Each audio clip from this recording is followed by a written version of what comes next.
Good morning रटी दा रटिडार पेजे जानाई स्वागत। এই দেখুন রটির নতুন ব্যালকনি, সবে গ্রিলটা লেগেছে। রটি উঠবে, দাদা হাজির। দাদা ভাইকে সুন্দর করে কোলে করে এই ব্যালকনিতে তুলে দিল। আপনাদের সঙ্গে শেয়ার করছি রটির এই ব্যালকনিটা কেমন হচ্ছে। এখনো অনেক কাজ বাকি। সব থেকে বড় বিষয় হচ্ছে দুই ভাইয়ের এই খুনসুটি। শুধু দেখুন, দাদা একটু চলে গেছে, না যেতে পারবে না, দাদাকে এখানেই থাকতে হবে। এই দেখুন হাতটা ধরে দাদাকে কিরকম টানবে। দাদা কেন তুই চলে যাচ্ছিস, এখানে উঠে বস, এইটাই যেন বোঝাতে চাইছে। রটি এমনই, আমিও একটু মজা করছি একটু দূর থেকে, হবে না, আমাকেও এই ব্যালকনিতে উঠতে হবে।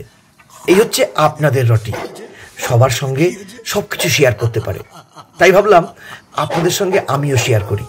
দেখুন তো রটির এই নতুন ব্যালকনি কেমন লাগছে। আশা করি ভালো লাগছে। ভালো লাগলে অবশ্যই জানাবেন আপনাদেরও কেমন লাগলো।